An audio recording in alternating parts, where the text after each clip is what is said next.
All right, let's get right into it.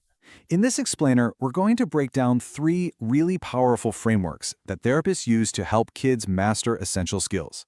We're talking everything from those big developmental milestones all the way down to the tricky business of learning to write their name. So, you've probably wondered, right? How does a kid go from just scribbling around with a crayon to actually neatly writing their own name? You might think it's just magic, or maybe tons of practice, but nope. Behind that amazing progress, therapists are actually using these super structured roadmaps to guide the whole journey. It's all about making sure every new skill is built on a really solid foundation. And these roadmaps, they have a name, frames of reference, or FORs for short. The easiest way to think about them is like a game plan. It's the core theory, the why, and the specific strategy, the how, all rolled into one. It's the playbook a therapist chooses to help a child build a very specific skill. Okay, so let's start with our first roadmap. This one's the big one, the most fundamental of them all. It's the Developmental Frame of Reference, and it basically acts as a master blueprint for all of human development. Now, the core idea here is actually pretty simple, but it is so powerful. Skills build on top of each other in a set, predictable order. You know, it's kind of like building a house. You got to pour the foundation before you can even think about putting up the walls. You have to totally master and integrate one stage of development before you can successfully move on to the next one. The blueprint, well, it doesn't let you skip steps. And what's really fascinating is that this developmental blueprint isn't just about physical stuff like crawling or walking. It maps out 6 huge life skills that pretty much cover our entire being. We're talking about everything from sensory integration, which is just how our brain makes sense to the world, all the way to dyadic interaction skill, which is that fundamental ability to connect one-on-one with another person. Each one has to be mastered at just the right time for development to keep moving forward. This is just the perfect example of this whole idea in action. A therapist using this framework knows you simply can't push a kid to walk if they haven't gotten the hang of standing still.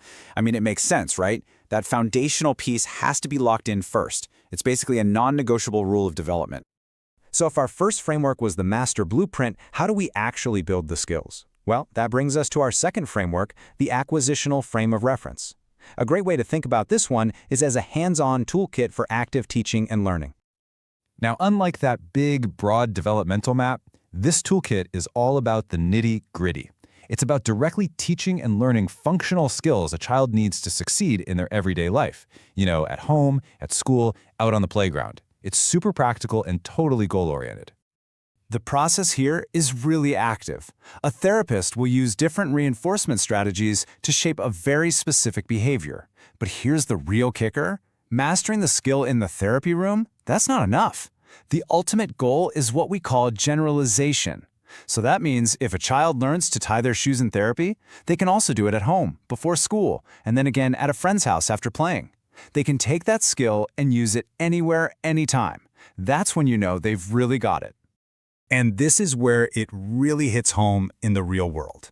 This framework is absolutely crucial for teaching those essential life skills, what therapists call activities of daily living, or ADLs.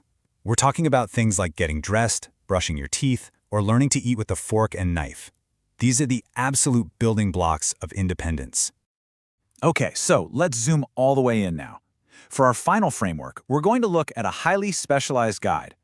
This one takes all those broad principles we've just talked about and applies them with laser focus to one of the most critical and, let's be honest, complex childhood skills, handwriting.